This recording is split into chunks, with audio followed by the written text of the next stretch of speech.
Thank you very much. Right, I'm just going to share my screen.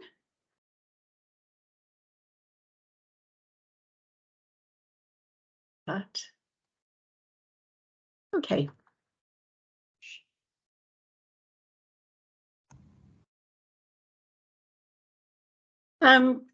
Good morning, good afternoon, good evening, wherever you are in the world, everyone.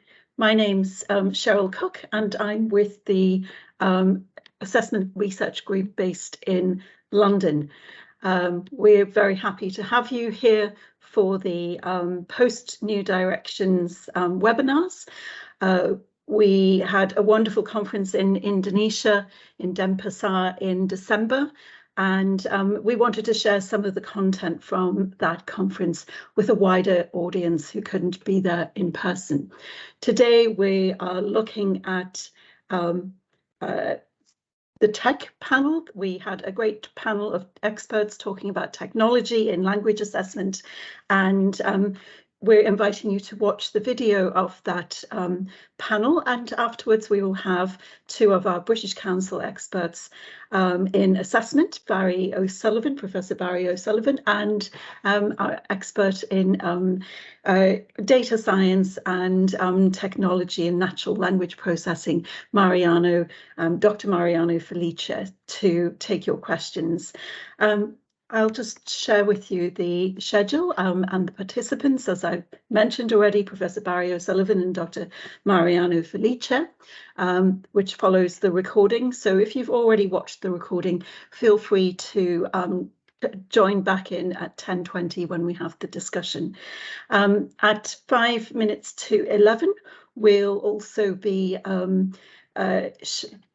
sharing with you the videos and the talks with by Jingwen Wang and Alan Pulvernes and Peter Clements. There are two short presentations. You can also watch those offline, and they will be there to answer your questions. So just a little bit of housekeeping before we begin. This session is recorded, so please be aware that anything that you say or write in the chat may be recorded, and it will be on YouTube later. So as long as by participating, then just understand that you might be recorded if you say anything. Everyone is on mute automatically, but if you have a question, you can put something in the chat, and you can let us know if you would like to ask that question verbally or just in writing. My colleague Jan Langeslag is with me here today, and he is going to be helping to manage the chat as well. So without further ado, let's play the video. Jan, I will stop sharing now. Just give me a second. And I'll see you back here at 20 past 10. So just about an hour and 13 minutes, 20 past 10 UK time, about an hour from now. Enjoy the video.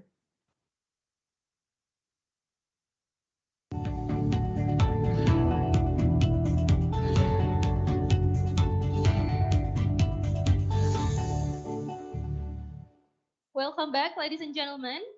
We are now on our last session at New Directions 2022. Our final session today is titled Humans and Technology, and we're delighted to have a range of views and expertise in the field to discuss the opportunities and challenges that arise as machines and AI are integrated into our lives. Now, I would like to hand over the session to the chair of the panel, Jeff Stead, Chief Product Officer at MyTutor in the UK, and considered a global expert in the use of mobile and emerging technologies for teaching, learning, and assessment. Jeff, over to you. Thank you very much, and welcome everybody. It's great having you here at our session. So we've been asked to talk to you about AI, human and technology intersections, what the future of that might look like. And this is a big topic. Like, a really, really big topic, sort of elephant-sized big topic. I'm sure you know the sort of parable story about the three blind men who find an elephant, and one's holding the leg, and the one's holding the tail, and the one's holding the tusks or the trunk, and they're trying to talk to each other about what this thing is that they've got, and they can't really agree because one feels like a bit of a snake, and one feels like a rock wall and a bit of a rope. And in a way, AI, human technology interactions is like that. It's an enormous topic. And so I'm super excited to have a real panel of experts here. None of us are experts in the same pieces of this elephant. I'm maybe the tusk guy, and Mariana is perfect at the trunk. So we're all experts in different bits of the ethics and the technology and the use of AI and human technology interactions and learning and assessment. But with this big elephant, you're actually also experts at other pieces of the elephant. So what I'm hoping we can do today is have a bit of a fun conversation to just talk through some of the challenges, the technology challenges and the human challenges that we see coming ahead of us. And so there will be space to be answering questions as we go through. But before we do that, I'd love to ask the panel to introduce themselves very briefly and tell us a little bit about their slice of the elephant, their area of expertise and why they're here. Okay, so good afternoon, everybody. I am Mariano Felice. I am a senior researcher and data scientist in the assessment research group at the British Council, where I basically propose and advise on the adoption of technology for different projects that we carry out. My expertise is in natural language processing, which is a subfield of AI that deals with processing speech and text, both in terms of understanding and producing it, and we use that as a resource for carrying out end tasks like assessment or generating content. So that's me.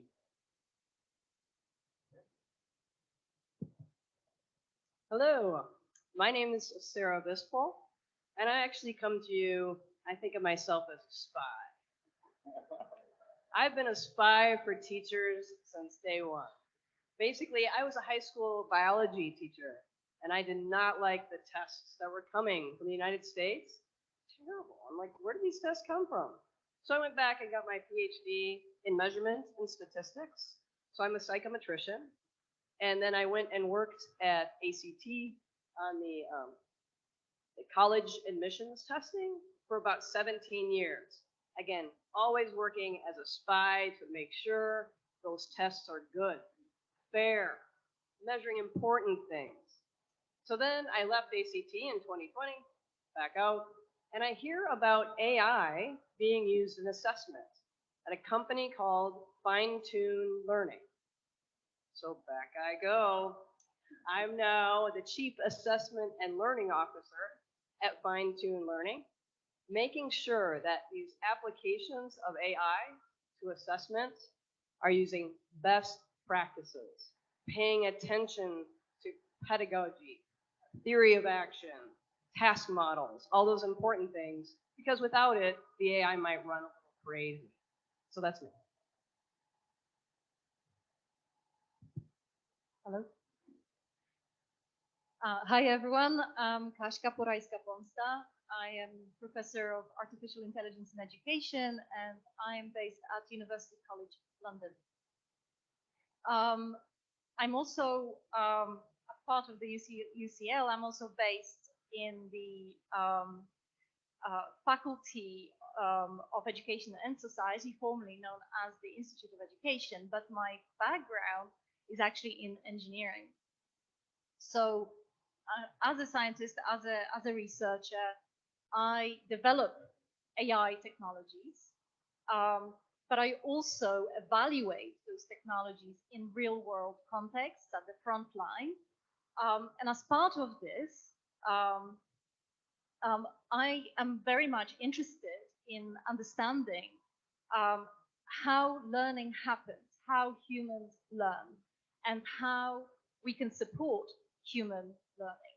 So combining the engineering and the social sciences, especially educational sciences, gives a very interesting and very critical perspective on those questions. But also importantly, it provides a very critical basis for understanding how we deploy these technologies in real classrooms. And all of these things are really essential as part of the elephant.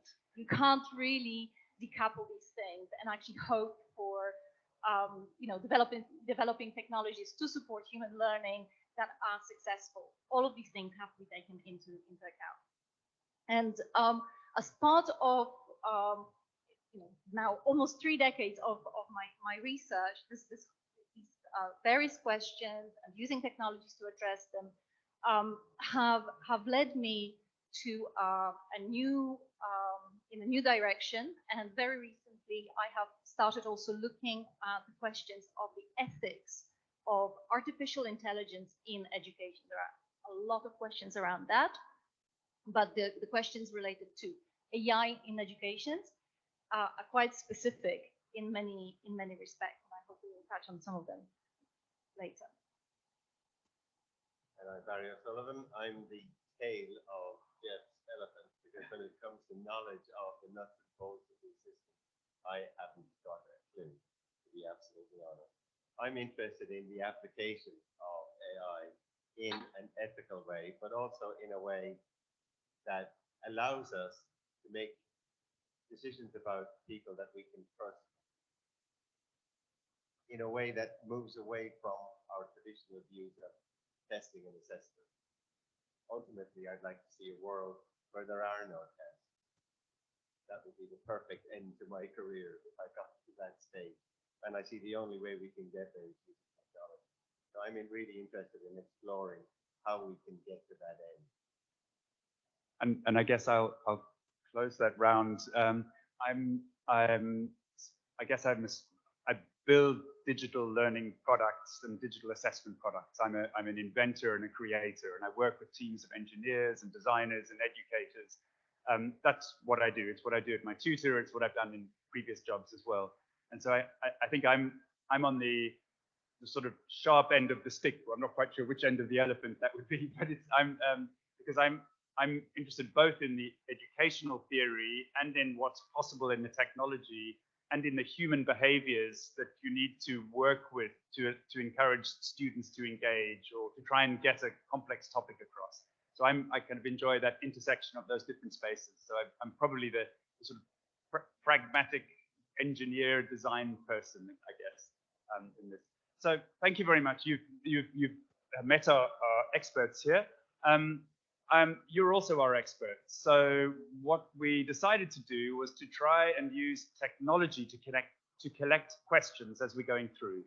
So I wonder if I can ask you to take your phones out and type in that URL, Slido, long number, or scan the QR code. We'll be using this throughout the session. So it's your chance to post us a question at any time on the way through.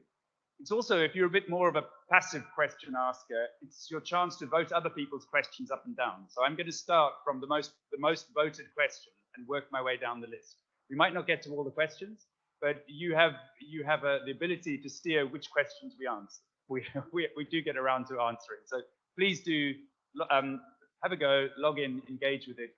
At the very end, we'll also have a round of traditional questions and answers if there's not enough on there. So if you don't want to use the technology, that's okay, but your question we might not get to it. And the other housekeeping things, we've decided to break this discussion into 3 different chapters. Because the elephant is so big, and because AI itself and technology is so broad, we mostly want to focus on the technologies that can influence and impact learning, language, assessment, the use cases around that. But for the first 2 chapters, we don't mind being a little bit broader. So the first chapter is going to be, wow, all the amazing things that are happening, all the rapid evolution of different technologies and what we're seeing coming in the future. The second chapter will be, where it's things that have gone wrong, or things that are difficult, or concerns we have around the use of AI and the intersection with humans and tech. And the third chapter is going to be particularly diving into language, learning, assessing, just understanding some of the specific use cases that we're sitting around here for. So do feel free to ask any questions as we go through, but I might slightly pick, I'll pick one or two at the end of each chapter, and then we'll have a big session at the end, a bigger Q&A section. All good?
precise way disease like cancer to more simple and mundane things like being able to navigate spatial geographical spaces.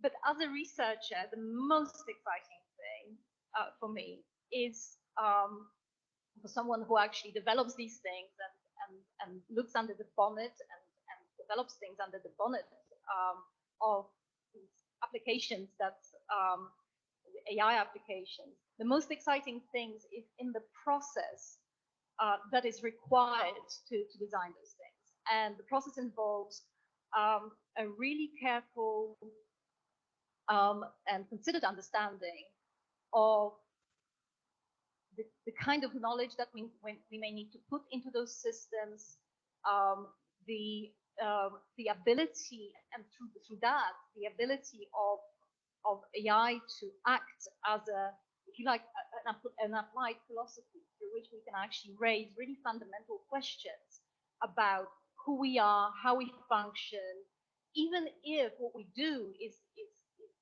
actually results in quite reduced models of our understanding. These models are still very helpful as tools for thinking with and for unpacking really difficult and fundamental questions. So it's like a philosophical way of thinking about life itself. It's a philosophical way of thinking about life itself. It's also a methodology. And it is definitely a research methodology that provides very systematic way in which to examine the questions that we ask. Cool. Sarah. Well, when it comes to me, there's 2 points that I'm most excited about what's happening in AI right now. It's not coming, it's here. One of them is leveraging some of the large language transformer models, GPT-3, which I think Jeff is going to talk more about in a moment, but that is the ability of the AI to help in test development, mainly where we used to have solutions in test development like automated task generation or automated item generation, which is like a template, like you have blanks and the machine learning fills in blanks. Now we can leverage the large language models to help item writers come up with scenarios, very rich scenarios, long, 800 words, personalized, and help the not only come up with content, but also questions and teaching it how to ask high-level, high-quality questions. That's happening right now. That's what we're doing. The second thing that it's most exciting that's happening right now with in assessment for me is, as Barry mentioned, the ability of the AI to talk to you, narrate back what its thinking is. So for example, we're working with a law school examination kind of situation, and they don't want to rely on one test score. They think their students have more evidence than that.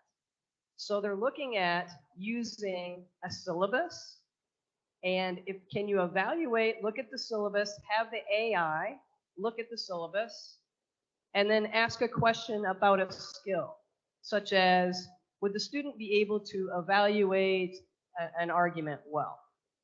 If I took this class, should I have this skill? So we've done this with the AI and had it say yes or no, but then we also asked it, how did you come to that conclusion? And so again, the AI writes back to us in a very human English, like this. I looked at the assignments and I saw that students need to evaluate legal briefs. Therefore, students who pass this course are likely to be good at evaluating legal arguments. It's just a game changer. So those are the 2 of the areas that I'm most excited about. Fantastic. Ariana. Yeah, I am particularly fascinated by the latest advances in generative models. So in particular, text generation models. And I'm particularly impressed by the quality that has been achieved lately. So when you look at the output produced by these models, you can't really tell whether that has been produced by machine or human. They are practically indistinguishable. But I think that there's something in particular that I like about these things, which is how versatile they seem to be at doing other things that are not just producing text. So by using that as a means, we can now do other things like translate, summarize, adapt text for people with different needs. We can convert unstructured data to structured data or the other way around. So I think that the advancement of this technology has opened up so many possibilities, and now it remains to be seen, and we have to discuss this, like how far we're going to get, right? And how we can use all this potential to solve the problems that we want to solve with AI. If you follow any of the sort of tech news channels at the moment, there's been a series of game changer new releases over the last month or so. There's the text generating model GPT-3 has been around for a while, but they had a new release of a new upgrade on that, which is just phenomenally good. You literally log on, you ask for a poem in any subject that's of interest, in any style that you think is relevant, and 30 seconds later, it creates this for you. You can take school homework assignment, paste it in, 30 seconds later, there's a pretty convincing assignment that appears. It really is outstanding and kind of hard to comprehend quite how good it is. And then last week, something called ChatGPT came out. And that's by far the best dynamic interaction, sort of chatbot type thing, but like you've never thought of any chatbot before. It uses a bit of the same technology, the same ability to generate complex things, but much like Sarah was describing, you can challenge it and query it. You can ask it questions, it gives you responses. You can go back to that response and it'll iterate and improve its response in a very, very, very human way. It's quite outstanding. So these things are appearing right now. They're currently free to use. Lots of researchers are crawling all over them and trying to understand what this means. It used to be possible to read text that was generated by a robot, and you could mostly guess that it was generated by a robot. It's very hard to tell reading these ones. It really is. It's quite hard and kind of quite amazing. That's on the text generation side. I'd love to share a quick picture with you. Nobody has seen this picture before. I made it this morning by pasting that text into an image generator. So, snowy mountain in forest, men standing around a small campfire, night scene with a bright dramatic sky, very realistic, beautiful composition, highly detailed. This is a bit of software called Midjourney. It generated that picture just for us. Nobody else has seen it. There's several other tools that do similar level of generation. So Mariana was talking about the text generation, but actually image generation is increasingly widespread and common as well. So it just gives a bit of an insight to the types of things that are possible right now. The challenge for all of us is what we do with that, right? But it's a really fascinating area. And another one I'm very intrigued and fascinated by is the sort of adaptive technologies. So if you're blind or partially sighted, TapTapSee, another one I've certainly forgotten the name of, something AI. These are apps that I can walk around with my phone, scanning video where I'm walking, and it's talking to me and telling me what it's seeing. Red door, steps, train track, as I'm walking. And these are now fairly mainstream use, normally free to use, using very, very good visual processing data to be extracting live data and giving immediate feedback about what you can see. So these are quite transformational tools. Do you want to talk about what GPT-3 stands for? Okay.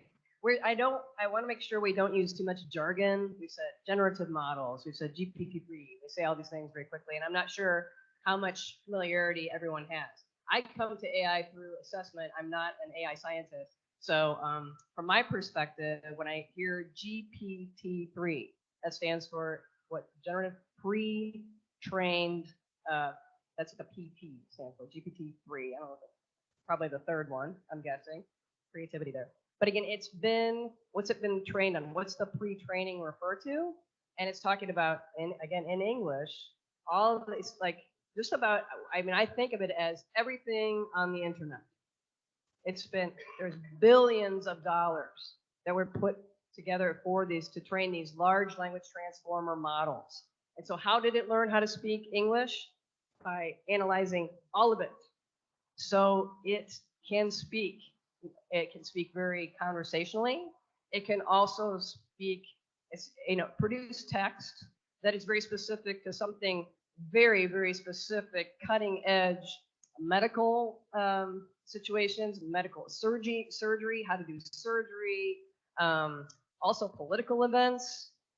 It can come up with predictions about what's happening geopolitically. It's amazing because, again, it's been trained on all these high quality digital references. So that's what, when you hear GPT-3, it's pre-trained, and that's how it learned how to speak English. I don't know, Jeff, you probably have a better. No, that's perfect. So,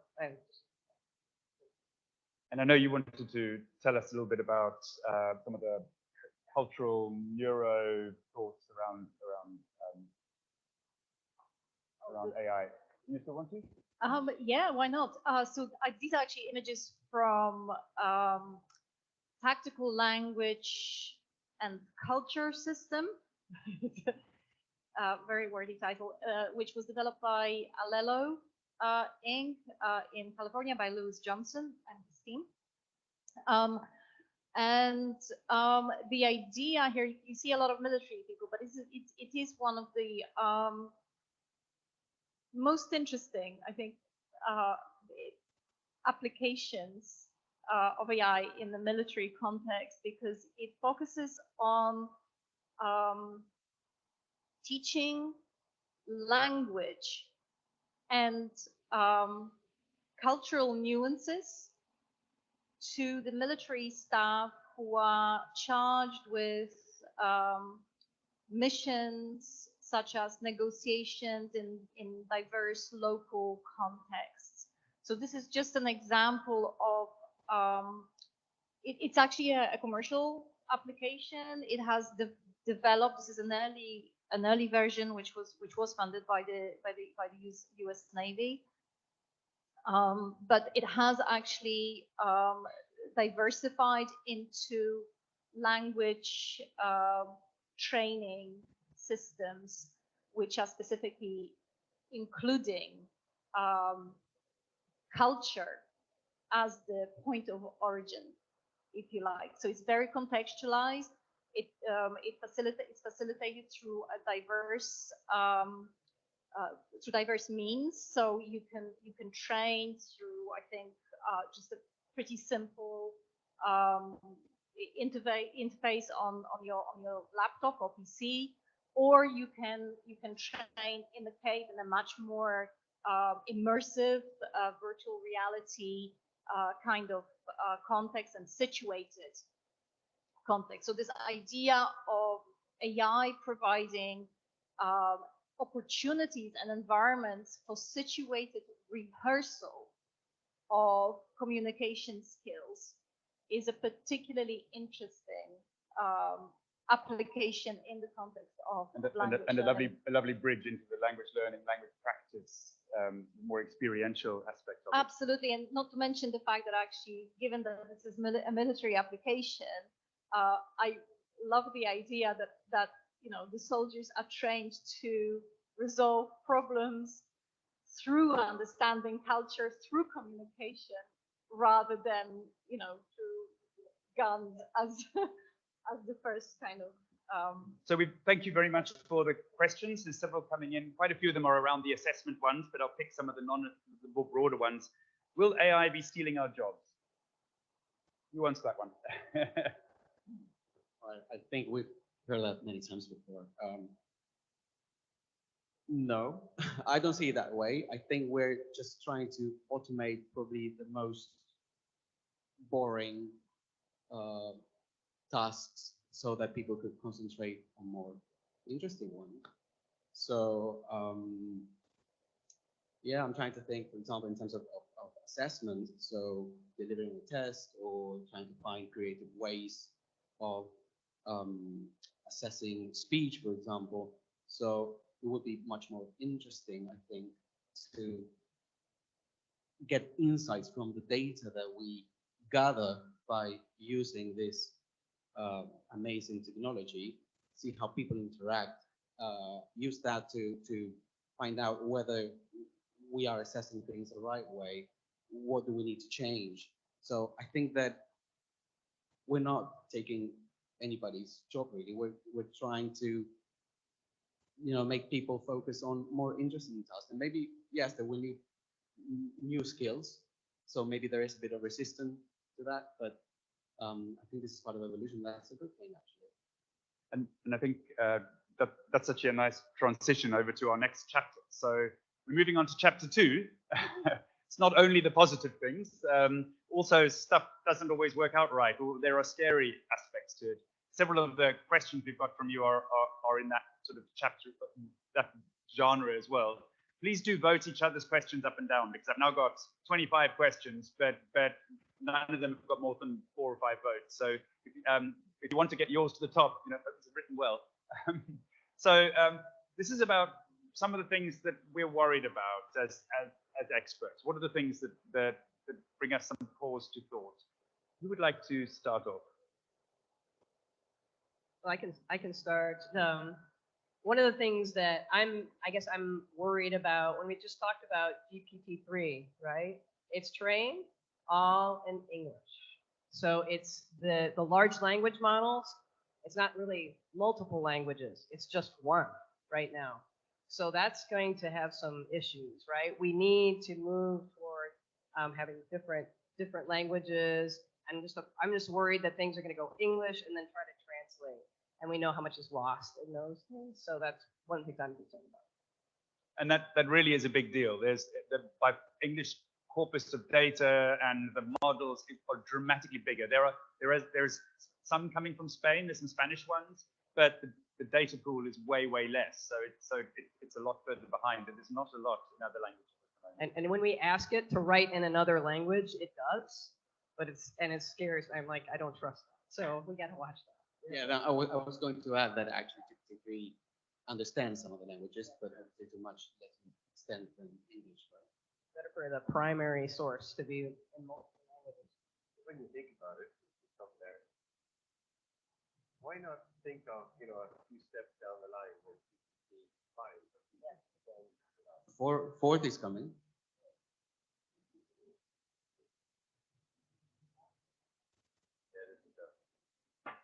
I'm thinking, why don't we just take a few steps back or forward to a GPT-5 or a GPT-10 when the translation is a lot better, and just say to GPT, translate yourself into every language on the planet. And then that solves all your problems then. You've got a GPT something for everybody. Yeah, it's just that sometimes translation is lost, right? And sometimes so transadaptation for sure. I am going 10. Yes, I think. I'm just saying. Not tomorrow.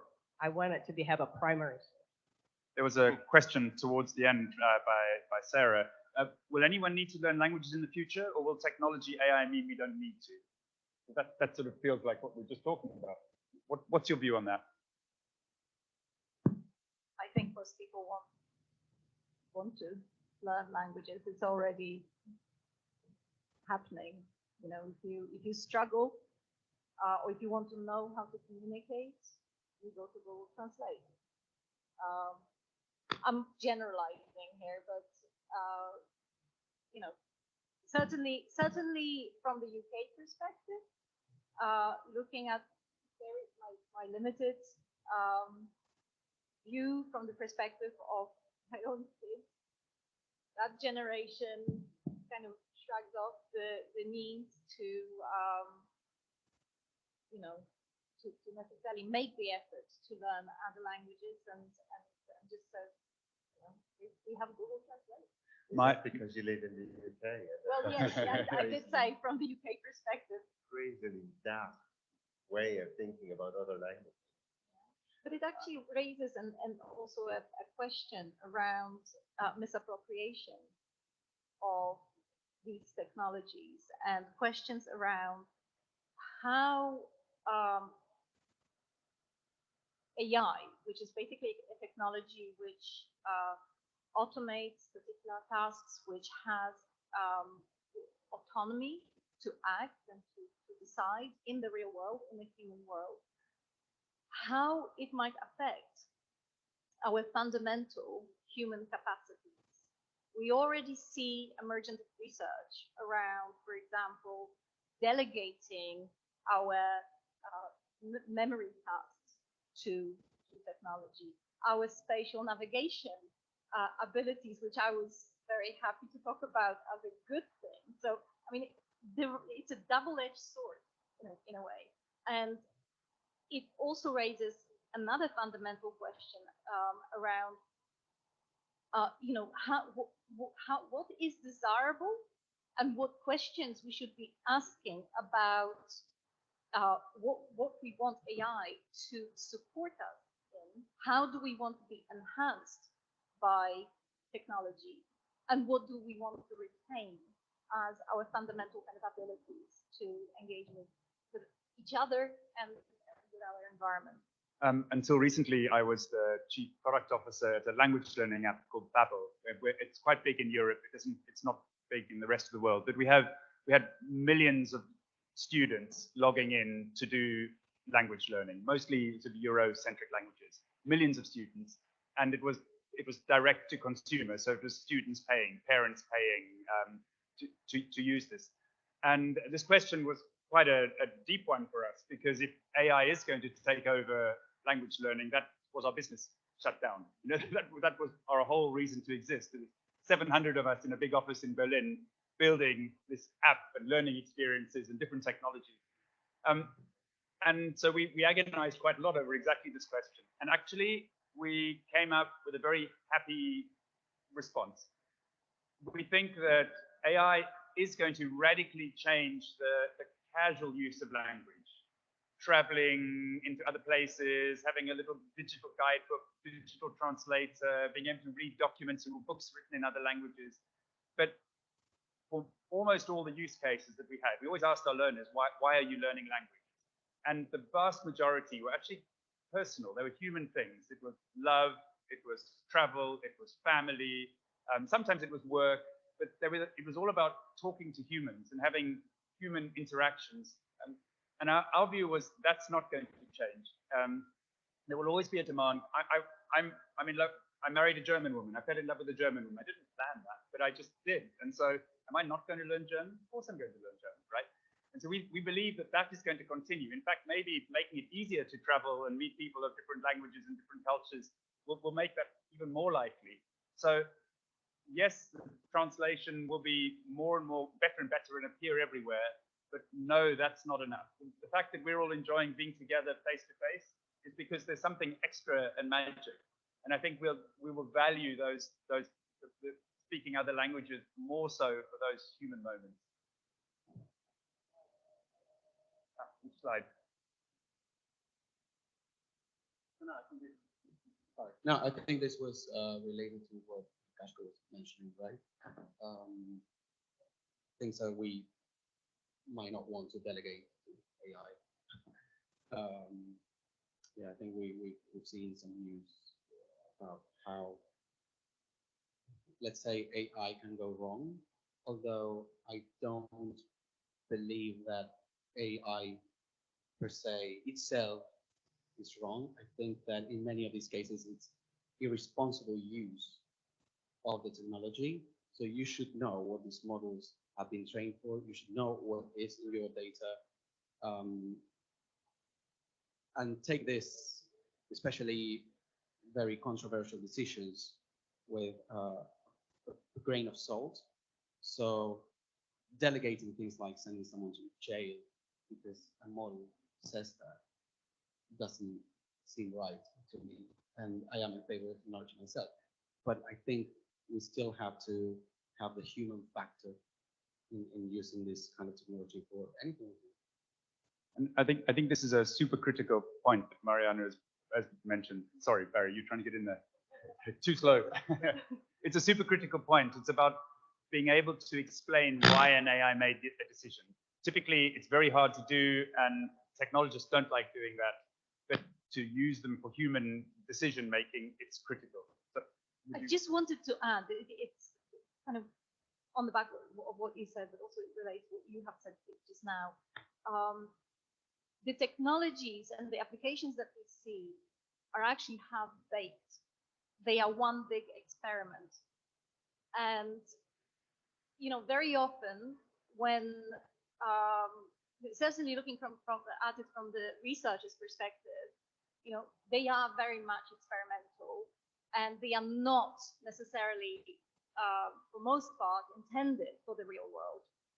And there is a tendency, there has always been a tendency with any new amazing, potentially amazing technology to be very quickly taken over. AI is there's an AI economy. It's big business and there is a lot of competition, and so there is a lot of appetite for great ideas and for jumping basically on the opportunities to dominate the market, using these different technologies. Paolo Blinkstein talks about we take it from here factor in the context of the ed tech industry, which is particularly prone to this kind of behavior where there are some ideas being tested and experimented with in the research context, and they are not even evaluated. There is no evidence, or there is not sufficient evidence for their efficacy in supporting human learning. But at the companies, a lot, I'm again generalizing here, so please forgive me for this, just in the interest of time. There is this tendency to the we take it from here factor where half-baked technologies are then being developed into sellable products. And it's a really important thing to bear in mind that, for us consumers, as users, as beneficiaries, whatever we want to call ourselves of these applications, we need to be really on our toes, and we need to question whether these technologies are ready to be trusted. And the problem is the technologies are already out there and are being used. Exactly. And nobody questions it. They just assume that they're working. But I'm just going to take it one step further. And we had in the panel earlier, we heard about the privatization, the industrialization, if you like, of the education system, particularly in India. And my concern is that you put the ed tech industry with the industrialization of education, and you have a real time bomb waiting for you, because the people who can't afford real education with real people will end up being educated by systems that we don't actually understand. And it'll drive the divide in society even wider than it is now. That's my biggest concern. And when I think about AI, that's what I think about when I have a bad night. I would also just some of the concerns that people have. People think, oh, AI is coming, it's coming, and again, as Barry mentioned, it's here. Students are using it right now. They can get on OpenAI, get an account, and do their homework, right? And so teachers need to be aware of that going on. And I also think there's people that say, oh, there's a black box factor to AI. So therefore, we need to wait because I can't explain everything that's happening. And I'm concerned about that. I think there's a lot of people who probably can't explain the internet. Yet, could you imagine not being able to use it? Right? So, yes, AI can, we need to be careful, especially if the AI is making a decision, as Mariano pointed out. If it's making the final decision, that's really sketchy. But sometimes if you have the human there watching, whatever, that we can build our confidence, maybe that helps with that black box problem. But again, I just don't think we can say, oh, everybody just wait for a minute until we're all on the same page for AI. It's here and it's coming. So let's educate ourselves and try to be as present and participating as much as possible. And then that's why research is so important, because it might look like a black box at the moment, but we should be able to crack it with time and more experimentation. And yeah, I think that's a very interesting point. But however, I have to disagree with your concept of comparing this to the internet, because I think it's very clear how the internet works, people who know how that works. But the problem with these models, some of these models, is that even the developers and the researchers don't know what is going on. Well, some do, and there are model cards, right? And they have some different ways of publishing Yes, about that is an what's happening. approximation. Well, But some yeah. decisions, unfortunately, we still don't know. And I think that's where some of the algorithmic bias that comes in is part of that. It hasn't been programmed to have a bias. It's just started with biased data, and it started with sort of human biases that are in the data, and it just encapsulates that. So it's very difficult for somebody to actually even understand what's going wrong. So I think it's a really important area to be pushing on. But even if we open the models, the black box, that doesn't guarantee the sheer, just by opening them, we can't guarantee that these systems are trustworthy. There is a necessity for humans to be able to critically appraise the decision making or the decision making support that AI offers. Otherwise, we end up in situations like we did with the AI fiasco in the UK. Although I would argue that it was not an AI system; it was just a advanced form of a spreadsheet. But nevertheless, yeah, we need to go beyond opening the box, and the explanations can also be used for manipulation. So you've had the kind of exciting chapter, and we've had the oh no chapter, and I'd like to move us on to the final one, because we've got a flurry of questions, and they're all about this area. So I'd like to give us a bit more time to focus on using AI, the practical realities of using it for language teaching and assessment. I think I might actually start off with a couple of questions directly, just because there's quite a few.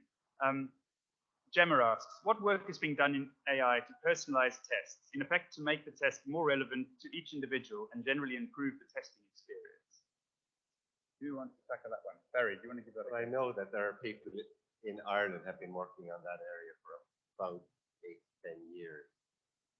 They've done some work on Irish language, but mostly it's in things like sciences, geography. It's been very clunky and it doesn't really work. I don't believe they're using AI necessarily like yourself. But they're glorified spreadsheets and they're very basic. I don't think anybody has really cracked or even started to crack really the application of AI for personalization at the level that we would all like to see. Ideally, every test should be individualized. That's where we should be going. And I think that actually relates to a point that I think Amos made in the previous panel, which relates to I can't remember the point that he made actually. It was to do with personalization. Yes, that was to do with the personalization and adaptivity, although he didn't put it this way. And I was just sitting there thinking, there is a huge contradiction between the aspirations that we have for AI and the actual way in which we appropriate AI. So the aspiration is to personalize, to individualize, to offer adaptive, bespoke support to individual learners. But the way that we are using technology at the moment is within the established system, the bog standard system that we're doing the absolute opposite. And we are standardizing everything. It's one. That was the point that he has. Like, sorry, but it's one test for everyone, and that stands in complete contradiction to this idea of personalization, adaptation, bespoke education, empowering learners to actually follow their own journey and build on their strengths rather than being cut out by their weaknesses. Yeah, so for the only personalization I know of, at least at our company right now, when we start writing questions, there are ways of entering in like certain keywords or something that you want a particular item to be about and what have you.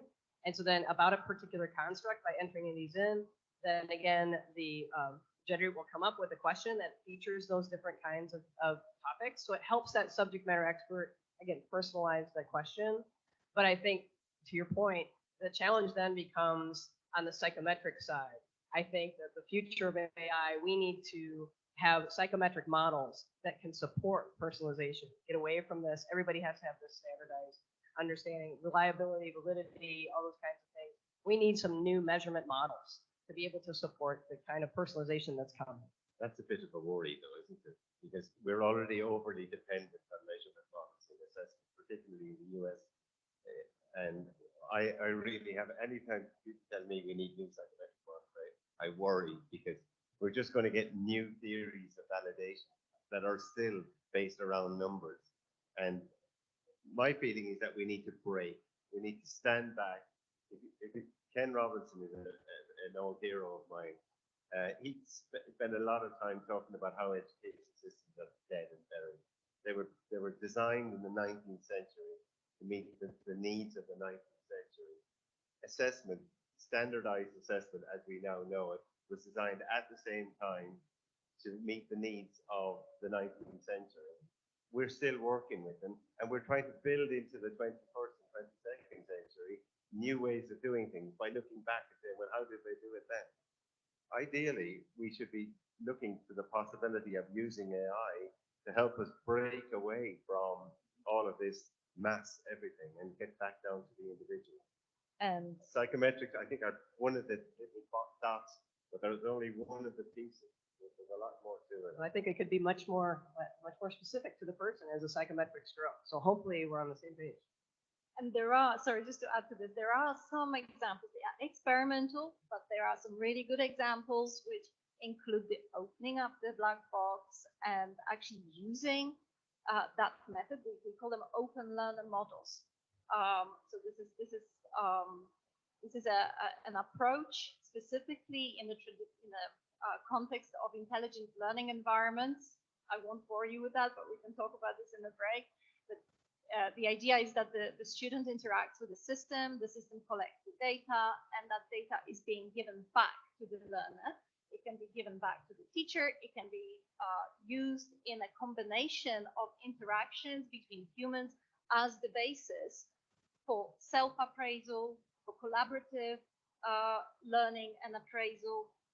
And these are all the methods. There is emergent evidence also from this research that shows that it is very conducive to self-explanation, metacognitive skills, and the general kind of self-regulation aspect of learning, which are fundamental, and which is something that we are always striving for as educators. So new ways of thinking with this technology about how we can support learners, not following and copying the 19th century system, but actually thinking outside the box. Yeah, really sorry, I would definitely add my voice to that. I think that in a way we're all part of the same problem, because we're sitting here probably as meaningful innovators, thinking about how to be ready for the future, how to assess differently, how to understand language differently, how to use technology differently. But us, the same group of people, are also part of holding it back, because to really rethink how you would use some of these new technologies, how the image generation, text generation, how you would use that to assess not a paper-based test that you test a whole bunch of people with exactly the same test at the same time of day. Why would you even do that? You're doing that thanks to the Victorian school model, right? You really were trying to understand what language skills I'm going to need in 10 years' time as a global citizen in a world that I don't quite yet even understand. and which of these tools that are there today might prove useful in helping me show my abilities, you would start in a different place. But because of the businesses and the ecosystems and the schools and the publishers, there's lots of interlocked pieces of a puzzle that we're all sitting in, we're all part of in different ways. It makes it very, very difficult to really pull it apart and start again. So it's hard not to be constrained by yesterday's decisions and yesterday's problem, even though you're trying to go into the future and you're using these future technologies, but you're constraining them, you're forcing them to solve yesterday's problem. So you're worried about, how can I use this technology to proctor a sort of paper-based-ish test, whereas in actual fact, you could be using this technology entirely differently to understand how somebody communicates, engages into the future.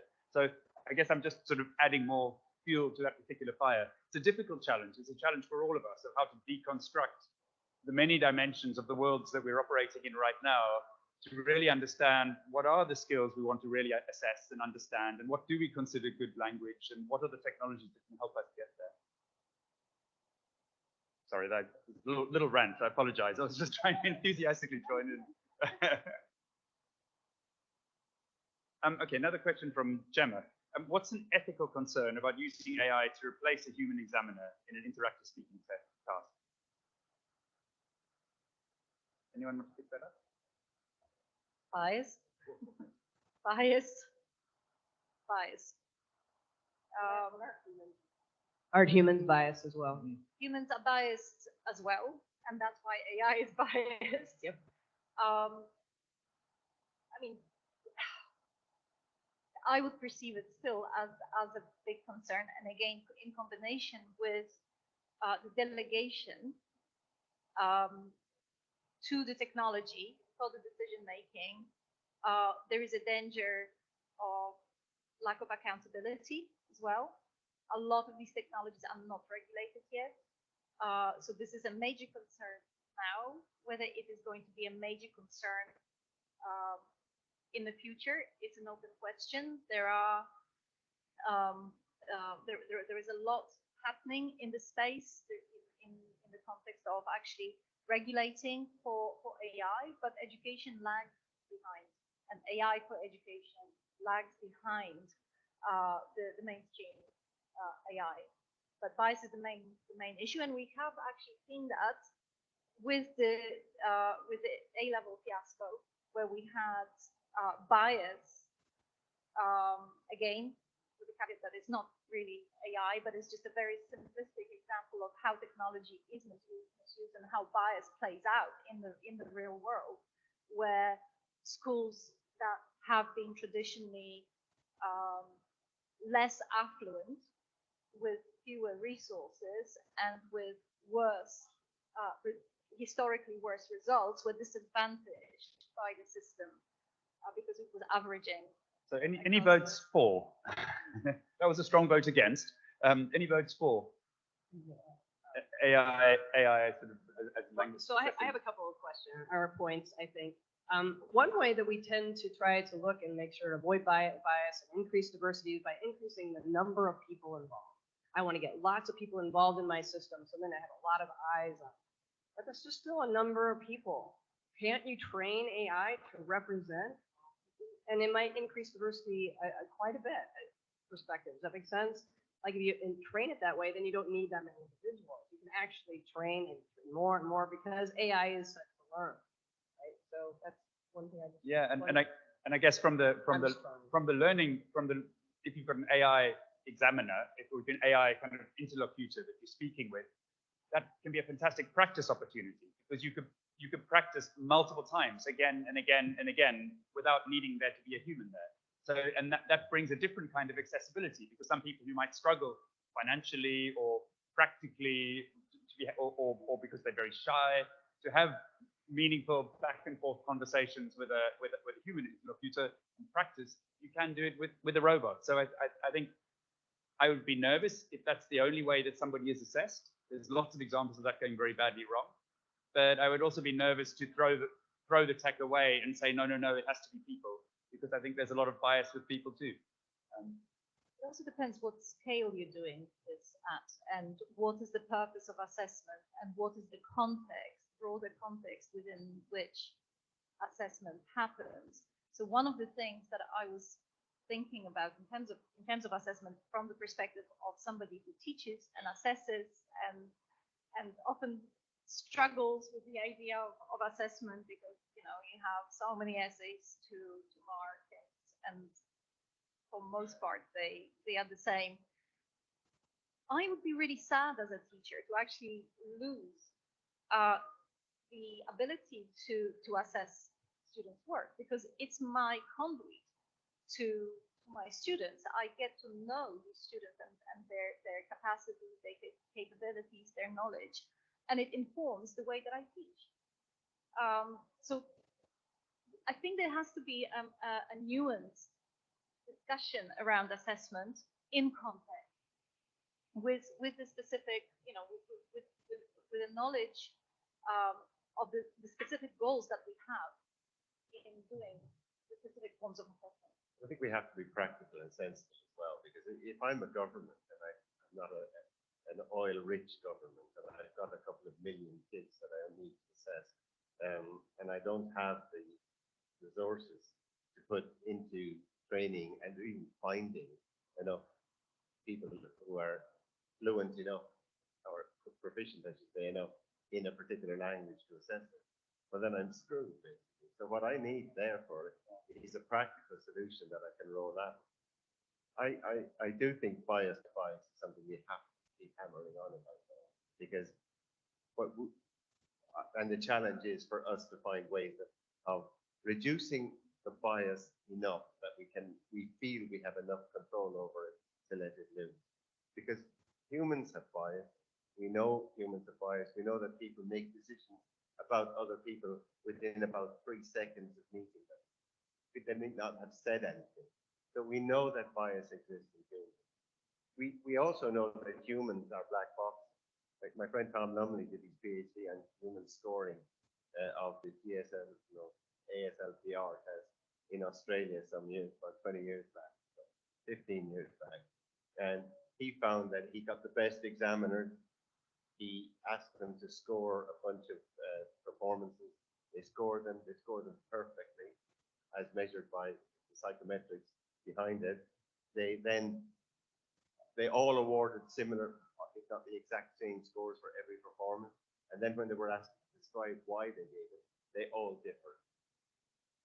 So humans are black boxes as well. We don't know. We often don't know why we've given the score ourselves. So it's a very complicated issue, but it is a challenge. And I'm saying we should face that challenge. We urgently need to face the challenge. But we do know that humans are biased, whereas there's a danger with technology. But we don't know how they're biased. No, but we can ask them. But are they going to admit it? I'm No, biased. probably But the AI will There admit is a it's certain biased. accountability. You can even ask. You can ask the AI how it's biased. You can turn it on itself. What other Tell you the questions? truth. That's the ambition. So we have a couple of minutes left and quite a lot of questions. So thank you for your questions. I know we didn't manage to get to all of them. What I'm going to do is read just the next 2 or 3 or 4 questions down the list, and then I'm going to ask each of the people on our panel to give a very brief closing remark about what they would advise all of us to be thinking of in the future. You don't need to answer the questions directly. I'm just reading them so that you've got a bit of a set of context about. So I want just your advice to the audience. So there was a government one. Should government do more to regulate how AI is used to prevent extreme monetization of learners and testers with potentially negative consequences? Jamie asks, since we're feeling different bits of the elephant when we use the shorthand, shouldn't we always discuss the applications and stop using the term AI as a general term? Will AI steal our jobs? And we had that one, I'm sorry. Will technology, instant translation, etc., lead to less EME in 10 years from now? In other words, lectures will use their L1, or will tech innovation speed up EME? Will AI make assessment less expensive for economically disadvantaged students? All right, I'm going to stop with those questions. They were wonderful. Thank you very much for helping us out. And I'm just going to ask, run down the group of panels, and what's your advice? Well, I think that it all boils down to our responsibility as developers and users to be fully aware of the limitations of this kind of technology and make decisions based on that. I think we have to be really clear what it can and it can't do, and obviously the consequences of making those decisions. So I definitely advocate for a man-in-the-middle approach to using AI in whatever we do in children education. Man-in-the-middle approach. I like that. Woman in the middle? Yeah. Of Good course, point. sorry, I was being very politically incorrect. Yeah, so we're talking about will AI steal our jobs, and can we make can AI help make assessments more affordable, or helping so? I started making it more affordable, not stealing anyone's jobs. Again, I think that the opportunities with some of the AI and assessment, it can really free up subject matter experts. People are writing questions. You can literally have dials with creativity, ask it to do more things. So I'm hoping it makes people's lives better. But again, having that human in the loop kind of approach, I think we all agree is really important. And remember Sarah's sunglasses, be a spy. Observe it with the learning frame. Nice. Question, always question. Don't accept the technology on face value. And another thing that I would say, this is a mission of mine, is to involve teachers and learners as active agents, stakeholders in this whole business of developing technologies and developing the ways in which the technology is being used. So turning you, some of us who are not engineers, from consumers to creators. And Barry, the final word. I'll answer the 4 questions first. Yes, yes, yes, yes.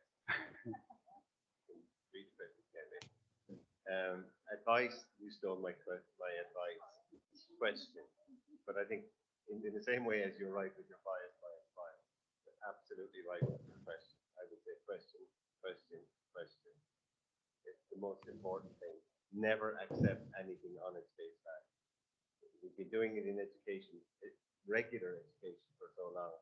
How many methods are there that you've read about this? You're so bonkers trying to catch up and keep up with all the methods. Everything is the new great thing. AI at the moment is the new best thing in the world. It's probably not. So I just want to say thank you very much to all of our amazing panelists for a really fun conversation. I enjoyed it. I hope you did too. And thank you for your help with the questions and for this big elephant and trying to make sense of it.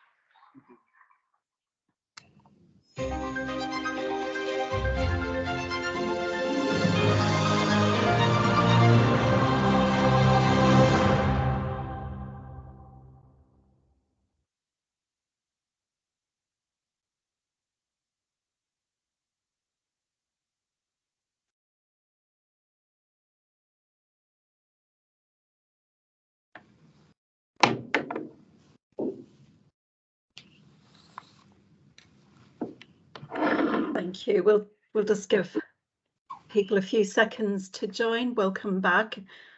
We have here with us Barry O'Sullivan and Mariana Felice as well, who are here to take your questions. We have a few questions from the audience already that have been put into the chat. So please feel free to add your questions or to raise your hand, and we'll get my colleague Jan will help to manage the questions for you.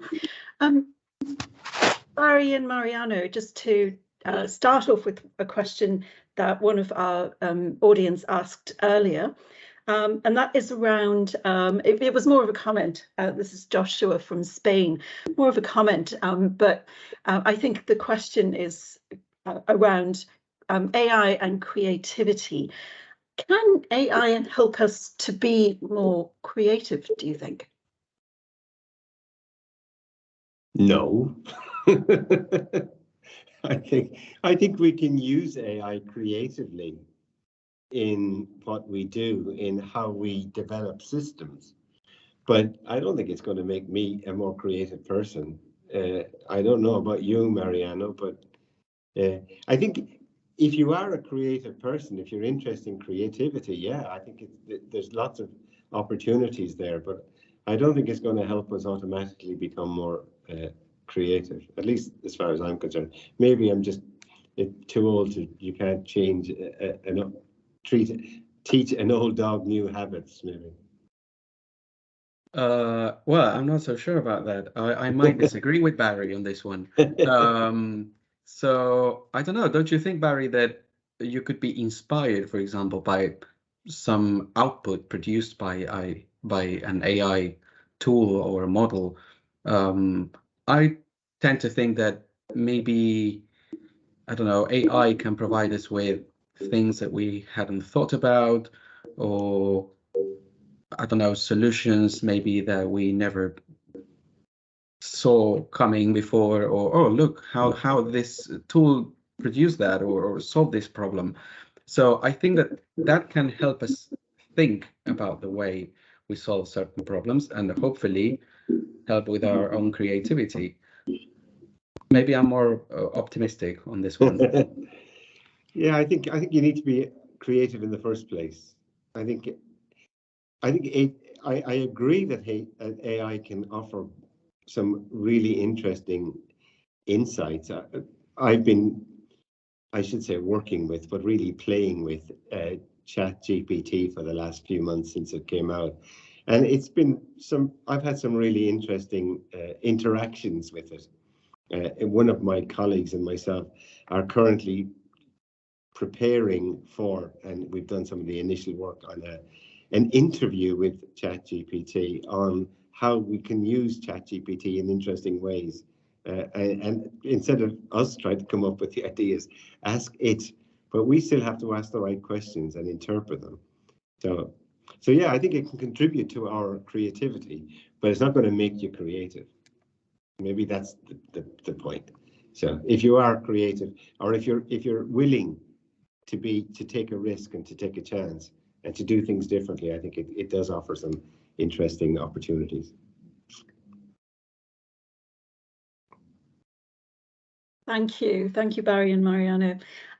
So a little bit related to that is a question from Kalpana earlier, and the question was around how AI can be used to assess an evaluative piece of writing, or a book review, for example. So I think if I've understood Kalpana's question correctly, how can AI be valid and reliable in assessing across different samples or across different types of texts? Possibly one for you, Mariano, to start off with. Yes, well, it's very difficult for AI at the moment to be able to assess this kind of writing. I would say AI is very good at analyzing more concrete things like, things at the word level, sentence level, syntax, and these things. But it is a challenge still to try to assess more abstract content, things like pragmatics or interpretation. That's very difficult. In fact, natural language understanding, which is the field that deals with this, it's still, very immature. We have seen, I would say, a lot of development quite recently, especially with these very large language models like ChatGPT. I mean, they kind of give the impression that they understand, and for that reason, they would be able to assess, the understanding of something, but that's not really understanding, unfortunately. And yeah, I think that there's still a lot to be done in this field. It's not something that has been solved. Yeah, I was reading some interesting papers by some people in the States, in Iowa University, particularly Gary Ockey. And he's been doing some interesting stuff on interactional competence more than anything else. But they are attempting to interpret what people say in terms of what they've said. but I still think it's very sort of surface level at the moment. As Mariano says, it's more technically, I suppose, the better word is immature, as Mariano says. But I still think it is an area of real interest, because if we can crack that area, it means that we can open up quite a lot more in terms of what we can do, particularly in terms of this whole area of interactive competence. And with the new CEFR CV, or companion volume, taking more of an interest now in interaction rather than just production or knowledge, I think it is important that we at least explore how we can use the technology to move in that direction. And nobody's really done that yet. I think a lot of the technologies that are being used are the old technologies, and you can't blame people. ChatGPT only emerged at the end of November. You know, I think it caught a lot of people off guard, really. Thank you. Sort of just as a follow-up to that, you mentioned the sort of feeling that we get that these systems are able to respond, that they're able to interact with us. This idea of sentience, in a way. There was an article a couple of months ago about an expert, a technology expert, who sort of felt that the program had was a sentient being, or had sort of thoughts of its own. What do you think the dangers are of us feeling that way, particularly as sort of educators or in assessment?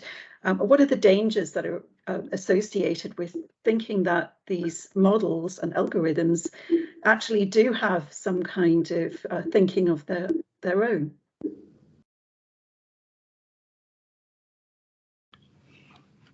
Mariano would like to go dangers. first this time. Okay, I would say maybe the risk is that we might rely on them blindly. And that's something that we should avoid, because many times we don't know how these things have been trained, what's inside them. I think we've mentioned sometimes the question of bias as well. So yeah, it would be risky to rely on them without questioning what they do.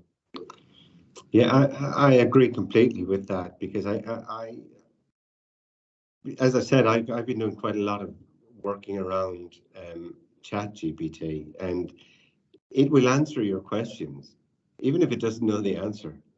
And I was just telling one of my colleagues here, Jamie, a few minutes ago, that last week I was writing an article and asked it to. It was a commentary piece, so I had to read 5 articles and comment on them in terms of innovation in technology. So I asked GPT, I put in my observations on the article and asked it to summarize those, and then I asked it to write a commentary on it. And it did all of these things reasonably well. But then I said, could you write that in my style? And obviously there's plenty of my writing out there available. So it tried to copy me. And it actually did, because I do have some idiosyncratic ways of saying things. I use my best Irish English regularly. My old PhD student, or supervisor, used to comment on it. But at one stage it said, according to O'Sullivan, 2018, page 71 or something like that, it gave this quote. And I thought, I didn't write that. So, and I went down to the references. It had given references. It was O'Sullivan, B, 2018, a title of a paper that never existed, language testing, volume 42, page 60 to 85, DOI number. And you click on the DOI and it says, no such paper. So not only does it lie to you sometimes, it just makes it up. So as Mariana said, you don't know how it's going to be trained, for one, and you don't know if it's telling you the truth, for two. So my advice to anybody who uses it to write an essay is be careful, because it may just give you answers that you cannot believe, but it looks good. It looks like it could be real. And if you believe that this is sentient, that this thing is telling you the truth, then you're going to take it and trust it and believe it. And you're going to be led up this garden path. Yeah, as you were talking, I think that idea or the word trust came to mind, because if we have a feeling that something is sentient, there's this level of trust that we seem to put in it, and it lies, obviously. And we already know, so just before we finish, we already know from some work being done in Lancaster on the British Council corpus that there's evidence within the language of people in a non-interactive test, that there's evidence that the individuals responding in the test are responding to the machine as if it were a person. So we already know that people are buying into systems that are not in the least bit communicative with them. They're already predetermined, preset tasks. So you can imagine how people will feel if we start introducing them to a system that actually speaks back to them. I think we have to be quite careful. There's ethical issues in there that we haven't really considered yet. Yes, I think in the panel, Kajka was speaking to that as well. That's right. I'd like to get in, just return to another question from the audience, and that was from Radhika, who said, how can AI be used in the assessment of higher order skills? So is that referring to the same thing that we talked about earlier, like writing an evaluative piece of writing? Not exactly. Well, she says assessing the critical reading skills, for example. Her example here is reading a scholarly article and discussing how far they agree with the author. That's an example that she's given. Yeah, these things are not really in a mature state. Whatever you might come across, they are experimental. As I said earlier, AI at the moment is not very good at dealing with abstract concepts and measure understanding, unfortunately. But unfortunately, it's not shy about giving you an answer. So it will actually look at what you've written and give you a response, but it doesn't necessarily mean anything. But again, I mean, I wouldn't trust that. No, not at all. I mean, you can approach the problem in a more I don't know, using more concrete building blocks, like, for example, doing fact checking whether something that is being given as a statement in a piece of writing actually matches what is written in the paper, in the reference paper, or so on. But that's still not perfect, and it doesn't take into account other things like the interpretation or the author's point of view. These are very nuanced traits that AI is not able at the moment to handle. Thank you. Some questions have come through that relate to particularly ChatGPT. Chung asked, what can educators do in terms of redesigning assessment criteria with AI ChatGPT in mind? And Alan is sort of in response to that said, rather than worrying about students making use of AI to generate essays and things, should we be training students to make constructive use of AI? So ChatGPT is a reality, as was said in the panel, it's all out there, students are already using it. Do we need to change the assessment? Do we need to change how we measure their skills, or should we be looking at ways of them using it in a positive way? Well, for those of you old enough like me to remember when calculators became popular, when we were all in school, we were told at the beginning you can't use a calculator. And it just seemed crazy because the calculators were there and they allowed you to do things in different ways. So it may well be that we need to reconsider what we're testing and how we're testing it. And instead of saying, you can't use ChatGPT, we should say you should use it, but we should think of interesting ways of using it. And I think Mariano hit on a really interesting one there, is the fact-checking idea, that you ask ChatGPT to do something. You give people the question that they have to ask, and then you have to ask them to say, understand, interpret, and analyze the response.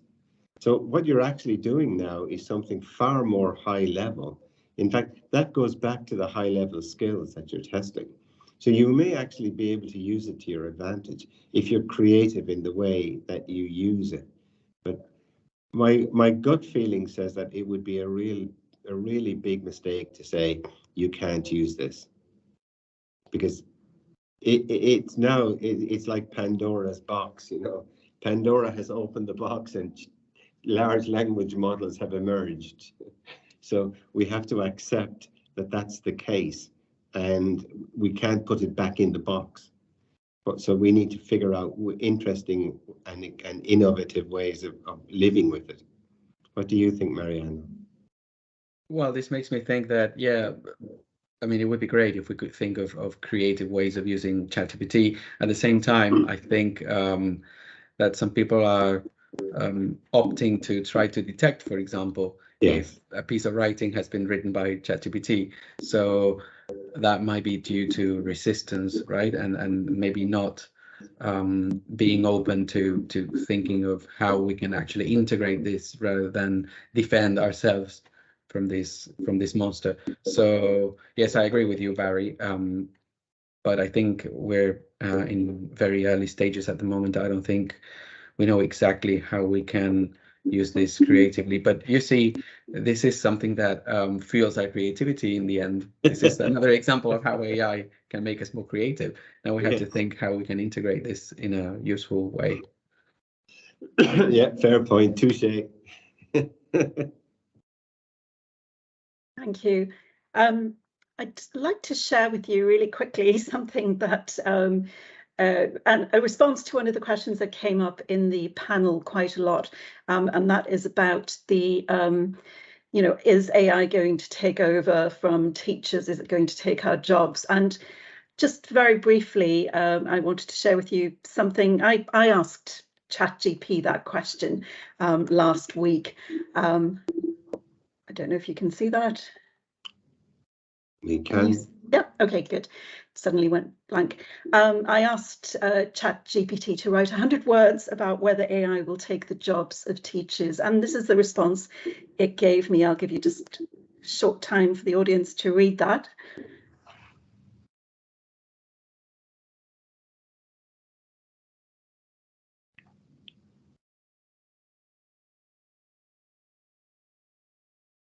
And it seems to have taken a very sensitive approach. It obviously doesn't want to offend any of us from this. So I can see why people feel that it is perhaps sentient and thinking.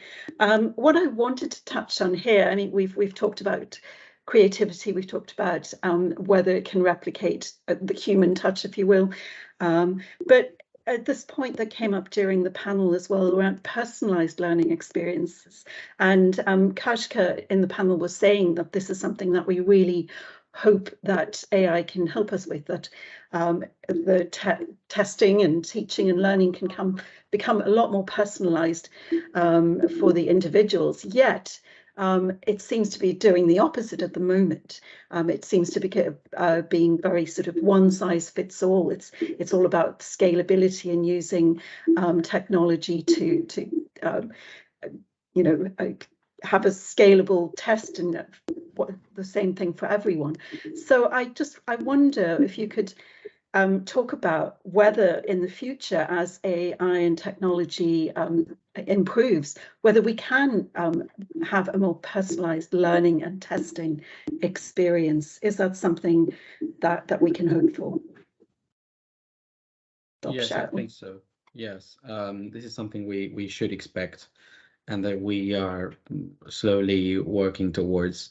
So I think that maybe at more institutional levels or government levels, there's been a kind of using AI to standardize things.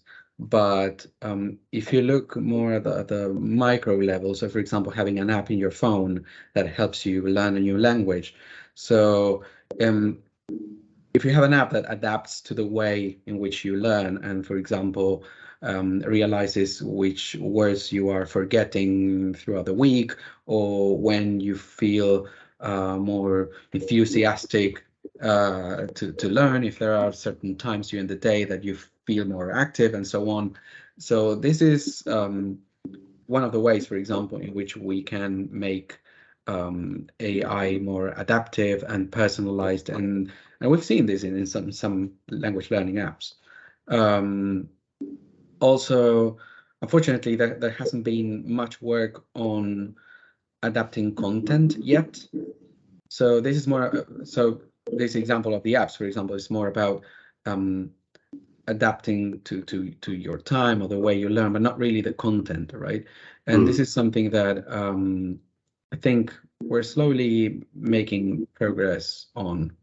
So trying to identify, for example, from a piece of writing, try to identify what things you struggle with the most, what kind of errors you make, for example, and then generate exercises, for example, to make you practice these problematic areas.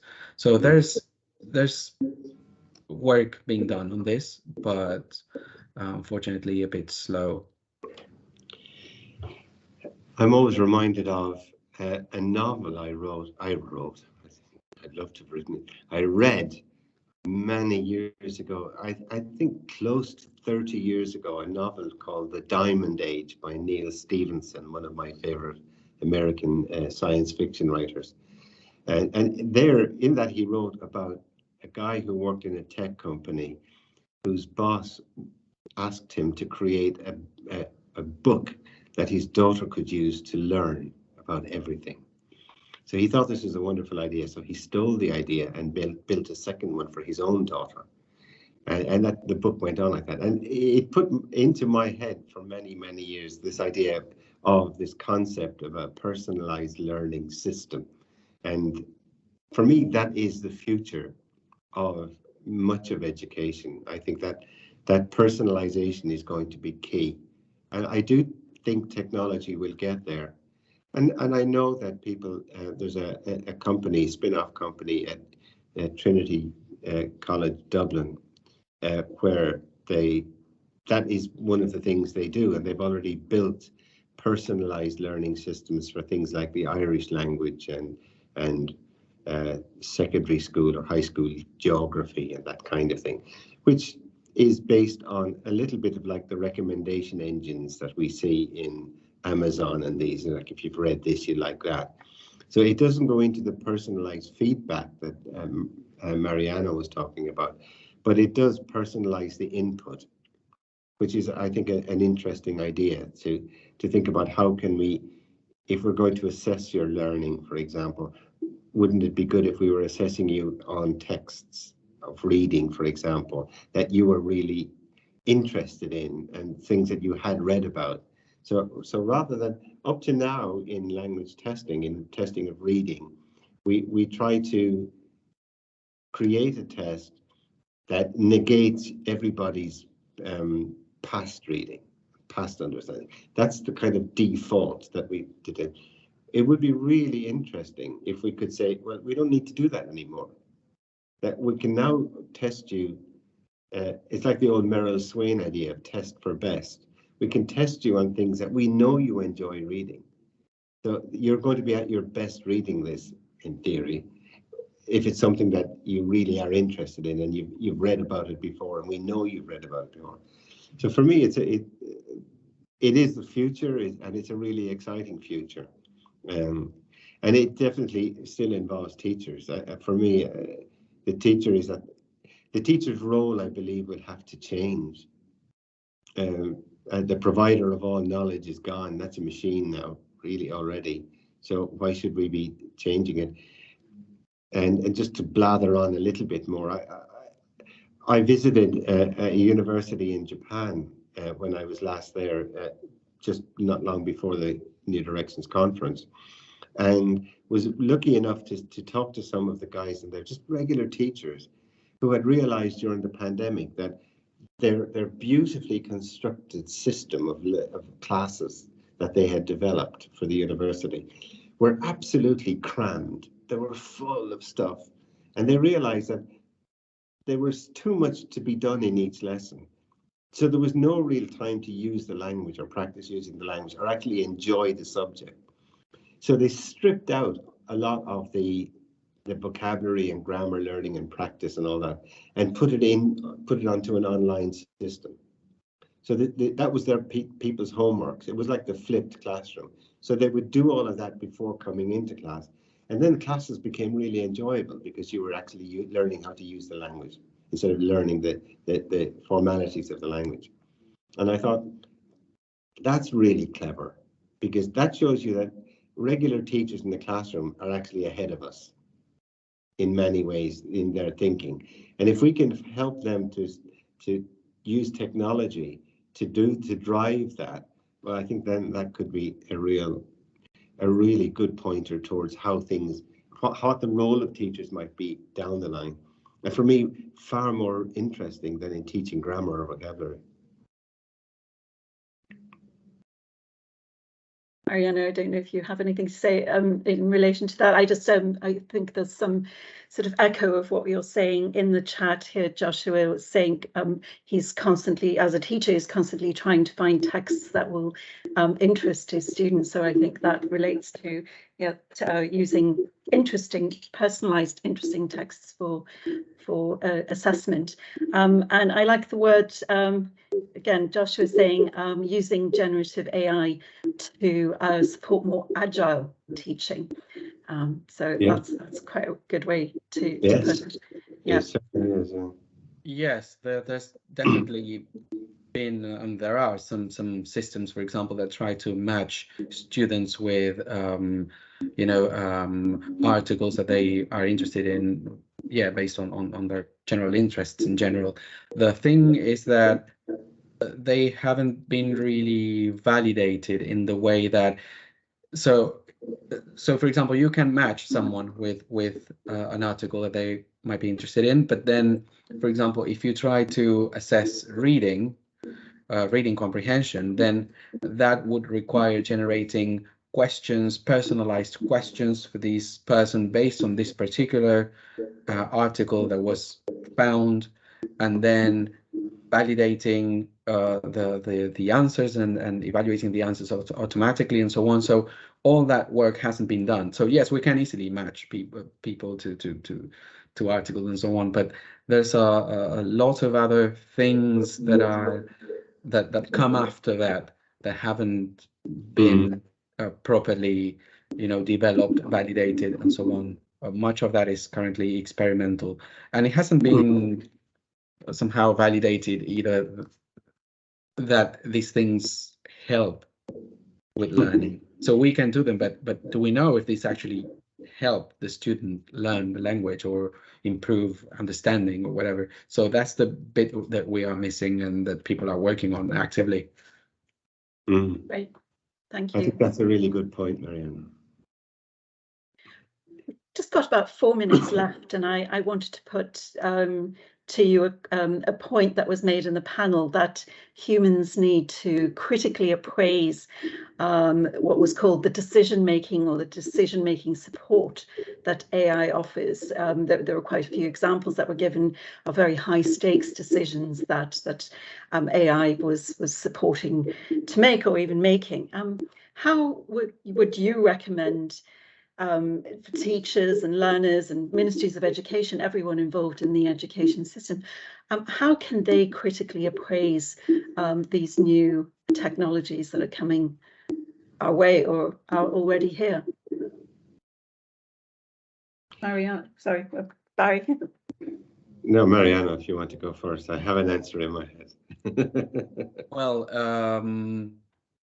I think that the idea, for example, of model cards that we've talked about very briefly, we mentioned, that's a good starting point. So knowing, for example, how the models have been built, what kind of information they contain, know exactly, where the training data comes from, its uses and so on.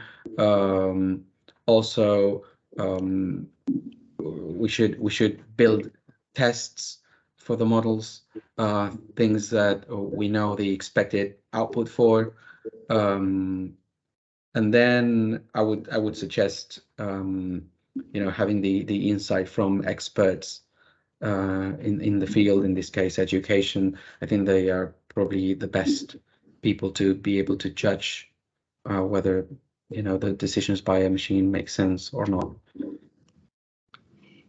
And for me, it goes back to the end of the panel and the last elements. And I think my last comment was question, question, question. And that relates exactly to what Mariano says, that you never accept technology or anything else essentially in education at face value. You should always question. So the point that Mariano just made in relation to the last question, what's the efficacy? Do these things actually help learning, or is it just, do they just look pretty? Looking pretty isn't good enough. If it doesn't help learning, it's no good. So we should be questioning that. To what extent does it help learning? And then, of course, what Mariano's point about understanding the models that are being used, we need to question them, but we need to figure out what are the questions we have to ask. The model card, which I've been working on for a number of years now, idea of asking specific questions about a specific model to be used in a specific test. So this was a test of speaking. It was low stakes. We knew exactly the kind of people who were using it. We created the system. We thought about the questions. We then asked those questions. We explored it, and we got answers. So understanding what questions to ask, and without, as Mariano says, if you don't have the right people helping you to formulate those questions, you may end up asking the wrong questions and getting answers that don't actually help you with a decision that's the appropriate decision. So you need your experts on assessment, you need your experts on education, and experts on education don't all have PhDs and work in universities. They actually work in schools every day with students, and students are also experts on education because they have to sit through it every day. Okay, they're all offering, they can all offer you different perspectives, but if you take all those perspectives into account, you can learn to ask those right questions. And then, of course, you need to talk to people like the Marianos of this world to figure out how can we get an answer to that question from this technology. And that's how education and learning and assessment are changing. And I think they're changing faster than people understand, because at one stage, you'd ask a so-called expert on assessment like me a question, and you would listen to my answer and you would probably believe me. Nowadays, you'd be crazy if you did, because nobody knows all the answers. It's too complicated. And we now know that all of these people can contribute, and we need them all. We need all the voices. Thank you. Thanks, Barry. Thanks, Mariano. People have been posting links in the chat to some interesting things that particularly for teachers. So thank you for that. This not only the panel video that you watched, but this whole session will also be available on an open public YouTube channel, which we will share with everyone. Feel free to send the link to others you think might be interested as well.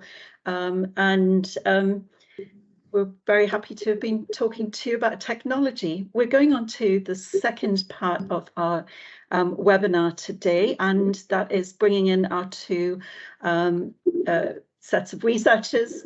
And Jan, my colleague, who you can see now on screen in the video, is going to be managing that part of the conversation. Barry and Mariano, thank you very much. And of course, if you have any questions for our next presenters, that would be great. Thank you. Hi, everyone. So we are now moving on to the breakout presenter part. Today we are covering two of our three strands. We have reimagining assessment and humans and technology. For each of these, we had only accepted one successful presentation. So that means we have just about a good half hour left for a Q&A for the presenters of these two presentations. We've sent the links through to you beforehand. So hopefully you've had a chance to watch the presentations and come up with some questions to the presenters. I am going to, in order to refresh your memory, briefly give each of the presenters about 2 minutes to quickly introduce themselves and their study. While they are speaking, feel free to type any questions you may have into the chat box so we can get started right afterwards. Let's begin with Wang Jingwen from the University of Southampton. Can you please unmute yourself and switch on your camera if you're comfortable doing so? Okay. Please tell us about yourself. And can you hear me? Hello? I hear you just fine, yes. Okay, thank you, Jan. So good morning, everyone. My name is Jingwen, a second-year PhD student at the University of Southampton. I'm presenting this work alongside with my supervisor, Dr. Ying Zheng. Our project aims to investigate the potential of adaptive comparative judgment, aka ACJ, in speech intelligibility evaluation.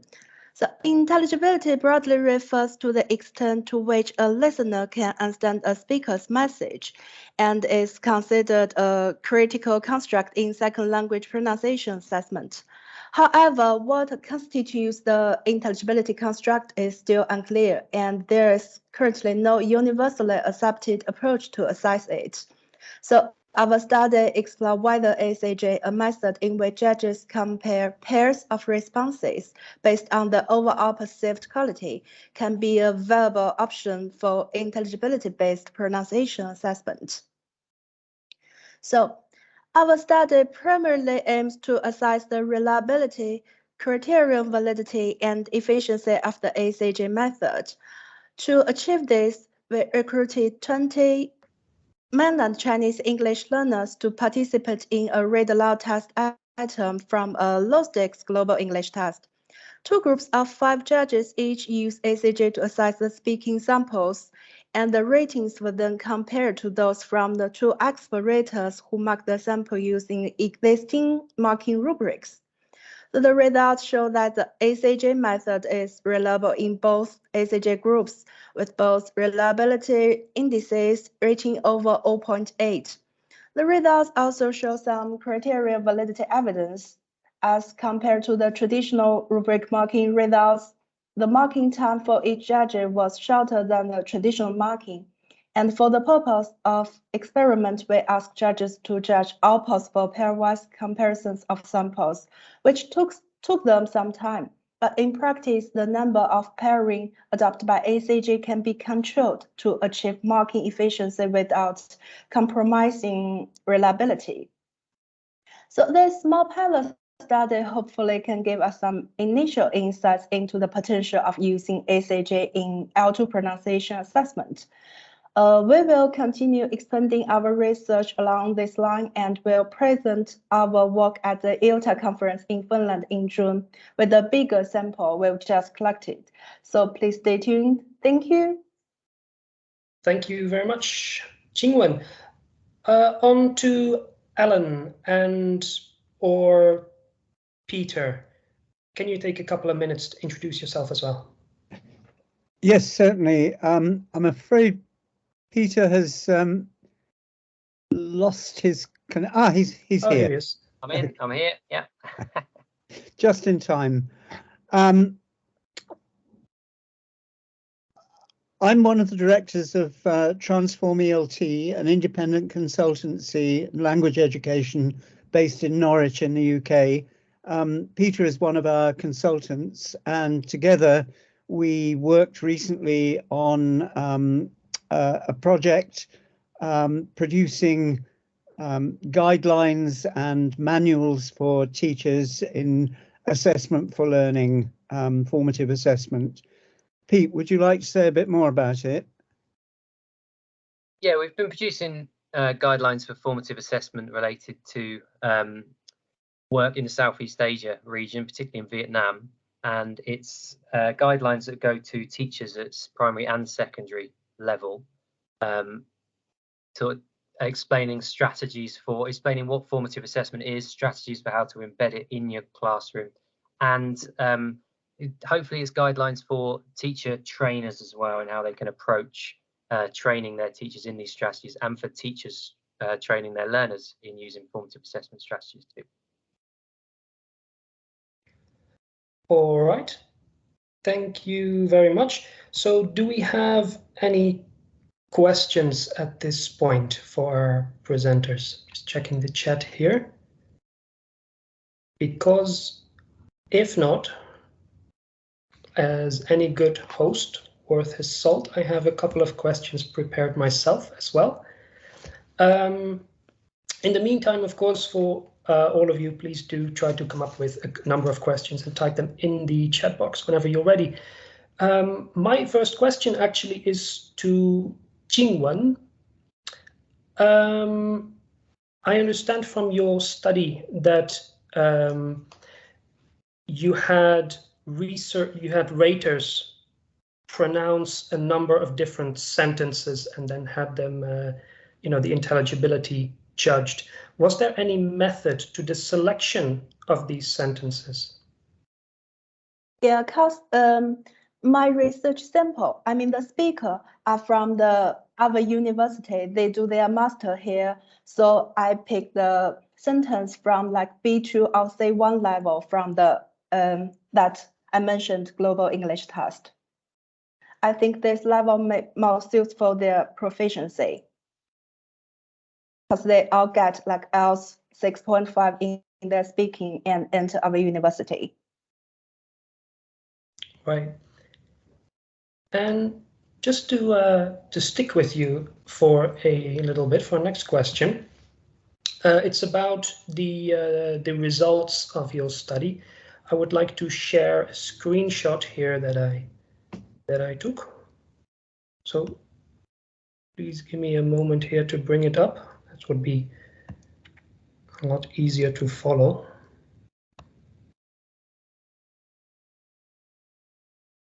Can we see this? Yeah, but for me it's quite small. Okay. See if I can blow it up a little bit. Okay, now I can see it. Okay, so I see that you had the raters divided into two groups that used ACJ rating, and then you compared the ratings to two expert raters that were using analytical scales, correct? Yeah. So here from the scatter plots, it seems that group B, that their ratings actually aligned more closely to those of the expert raters than did group A. But you mentioned that group B are actually novice raters. Yeah. And less experienced than the people in group A. I know this is a very small sample, so it could just be by chance. But did you find this result surprising, and do you have a possible explanation for it? Actually, although ACJ do not require a very specific rubrics, I also provide the readers some holistic statement for their reference when they do their marking. And I suppose the reason for such situation is because the experienced teacher may have their own opinion to their pronunciation proficiency, to the students' pronunciation proficiency. They may focus on a specific aspect, but for the novice teacher, they may focus my holistic statement and average their, they may focus on the different aspect in the same level. They treat different aspects equally. So that's the reason maybe the novice teacher follows the line much more close to the expert raters.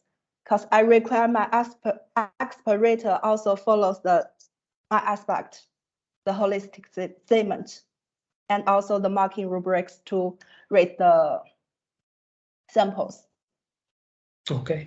How did you distinguish between grouping them as novice raters and experienced raters? What was that distinction based on? It's according to their working experience.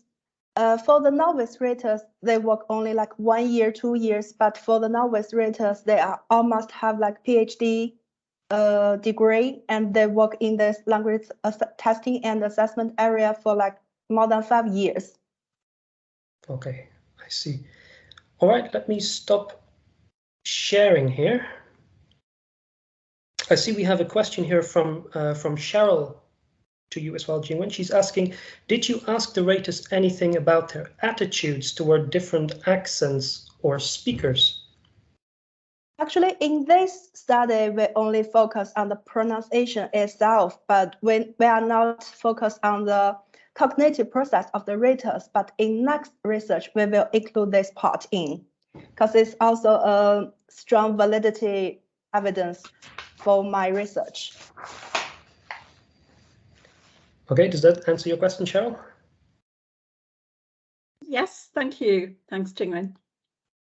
Okay, let's move on then to, oh, actually, I have a question here by Alan. It says, you talk about creating practical training manuals for teachers to achieve buy-in. Can you explain a bit more about what those guides might include? Well, first of all, as an overarching framework, the idea of a learning journey, making ultimate objectives clear to learners. We called the title of the presentation was Letting Learners In on the Process, and the idea that runs through all of our practical tools and proposals is one of sharing the teachers and the teacher's assessment perspective with the learners, so that they have so that they share the same awareness of overall aims and objectives, and precise actions and procedures in the classroom that can help them move in the direction that they want to go in. Pete, would you like to add something there? Yeah, we started with the guidelines. The first section of the guidelines was basically an introduction to what formative assessment is. In the context we were working, we couldn't guarantee that people would, that teachers would have a strong understanding of that. You never know.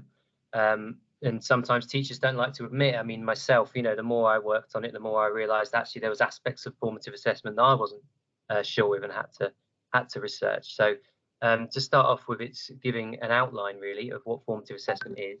Then, as Alan said, there's the journey, the learning journey of where the learners are going, where they're at, and how can they get there. And we produced a set of strategies, outlined some strategies within each of those parts of the journey for how teachers and learners can move the learning forward.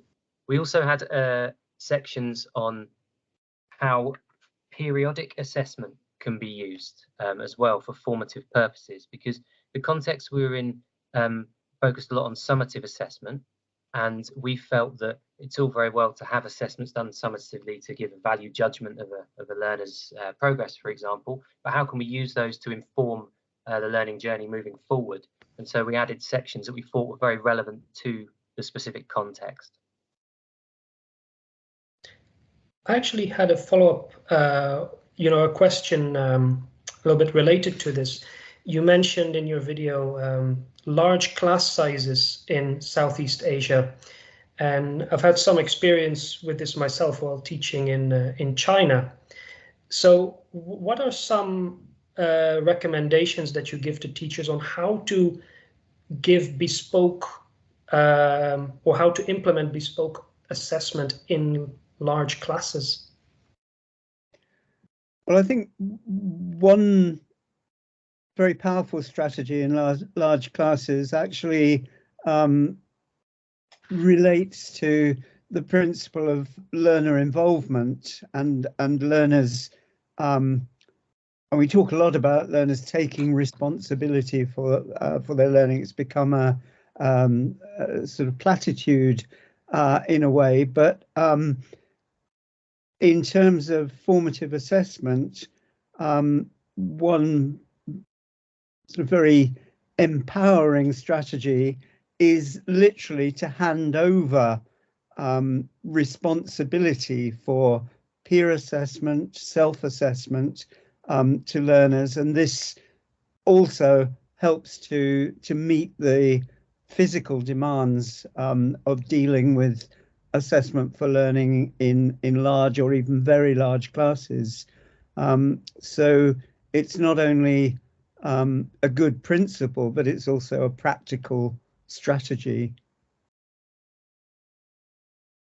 And yeah, I mean, for example, bringing in peer assessment is extremely important. It takes some of the pressure off the teacher and puts the learners in charge of that in the big classes. But a fundamental aspect of that is the learner training involved in it, if it's to be actually beneficial, and that does take time.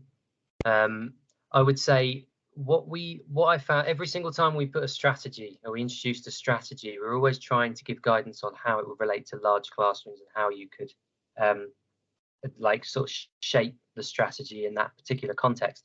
And more and more these days in the context I've been working in, whichever class size it is technology comes into it, and especially for some of the fundamental stages of formative assessment in a normal classroom, like the starter and a plenary activities, often technology comes into that.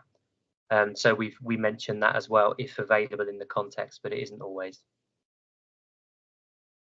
Do you find that there's much resistance from learners and perhaps from teachers as well to using peer assessment? Because I can recall this, students being very, very awkward and very uncomfortable with this and perhaps not taking it as seriously as they should. Have you encountered this, and how do you suggest teachers deal with that? Yeah, I have a lot. Personally, definitely. And that training aspect really comes into it. The whole aspect of the journey comes into that as well, making it very clear what the success criteria is and making sure that the students know what they're looking for, the variations around one particular success criteria of what they're looking for as well. What within reason is acceptable. And one of the most important things about that is in the early stages, it's never going to be perfect, of course, straight away. It's going to take time to develop, is training to give constructive feedback. And that's something that we really tried to drum home in that manual, feedback that's constructive, that's feed forward, that really does give tips for future learning and suggestions, and praise, positivity. I mean, especially when there's a task related to production, it's so important that the learners feel that when they're putting themselves out there, the levels of stress, especially if there's a low proficiency, that they feel that they're getting praise for what they're doing well as well. So that element of feedback is very important. Yeah, and I think it comes through in very precise ways with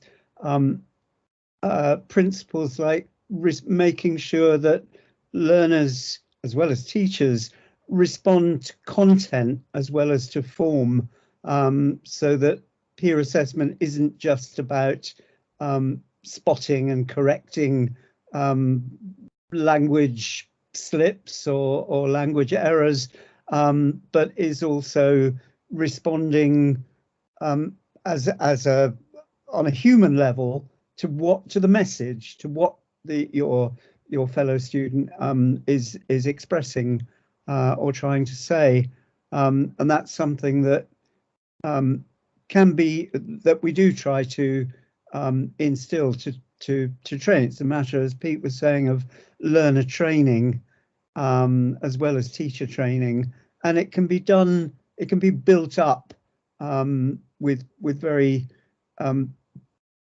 clear and simple principles and examples. And just one more thing about that is just the context related to it as well, is that the learners and the teachers would be following the course book.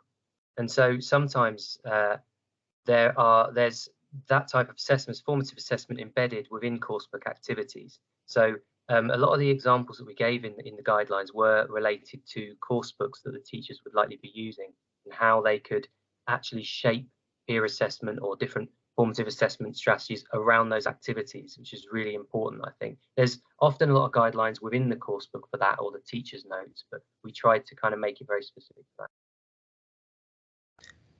All right, I've got one more question here for you from Cheryl. Do you find that some learners with particular learning style, for example, are better suited to this than others? Yeah, I think there's there are varying degrees of receptivity, and that some learners may be very wedded to a heavily teacher-led notion of assessment, and find it quite novel, or perhaps even a bit disturbing to have that model shaken or challenged. So yes, I think there are varying degrees of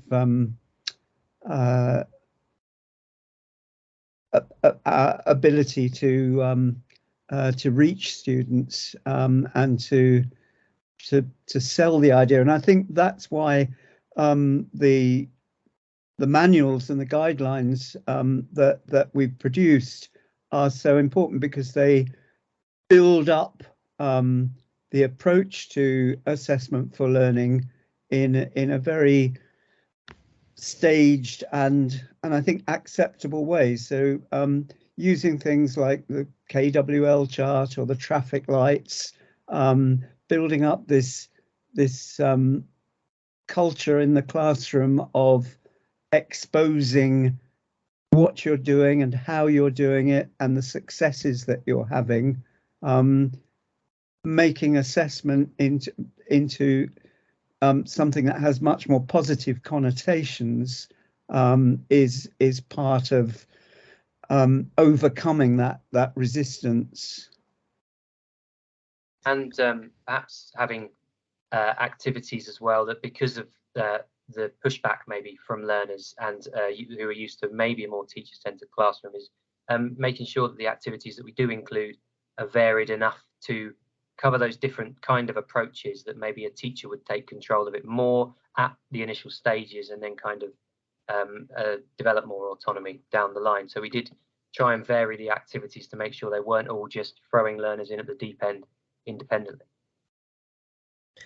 Okay, thank you very much. I would like to go back to Jingwen for another question.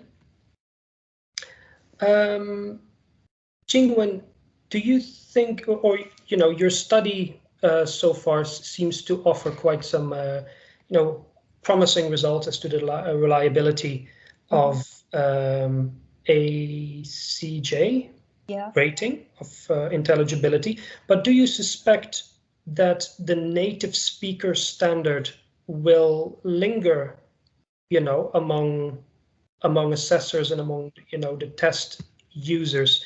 Do you think that ACJ could be a hard sell, perhaps? Sorry, can you repeat your question, please? Sure. Sorry. So, do you think that ACJ could generate buy-in easily with with teachers or with students and other people who are depending on test results? Do you think that it has maybe the risk of appearing less rigorous than, say, an analytical scale? Actually, one of the advantages of ACJ is avoid the bias among raters. And when I select the rater group, I choose the mixed background. 2 of our raters are native speaker, and 2 of them are Mandarin Chinese speaker, and 1 is Spanish native speaker. So it's mixed background group. So I don't think it will cause any bias or not. Hope this answers your question. Yes, yes, thank you. Okay, then I had one final question for you, actually, for which I'd like to bring up a screenshot again. Let's go to the bottom here. You said you used a system called RM Compare. Yeah. With which I'm not familiar actually at all. What does it really do? What sort of functions does it have? And did it have any influence on your study? And because in the ACJ area, the most famous platform is normal marking. I suppose you know this one, but it only can conduct some text. I mean, like essay or writing a paper, something like that. But the RM Compare can allow the users to upload like video, audio recording, and even like also include the text. So it is much more easier for me to conduct such pronunciation assessment. And this is the only one system I can find to upload the audio. Okay. All right. Let me quickly stop sharing. Do we have any other questions from the audience or from our other hosts?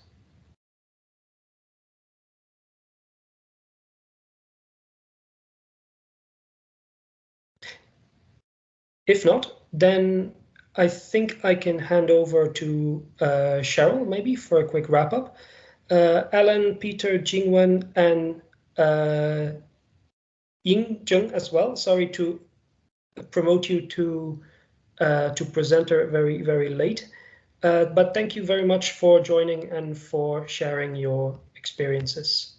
And this was all very useful and interesting. Thank you very much. Thank you, Jan. Thank you.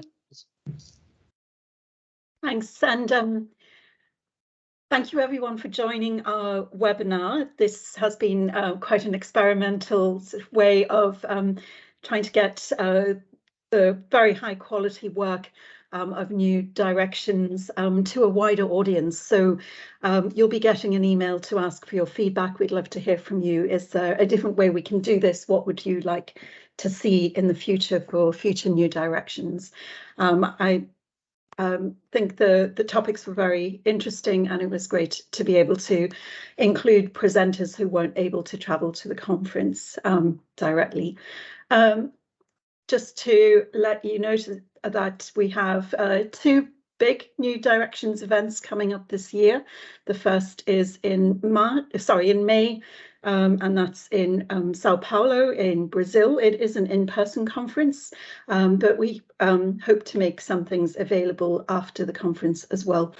And then later in the year, for those who are based in East Asia, we will be having New Directions East Asia, also an in-person conference at the end of October in Hanoi in Vietnam. So we hope everyone can join. The call for papers for that will be going out in the next few weeks. Thank you very much, everyone. I'm glad to have had you here, and we look forward to seeing you at New Directions events in the future.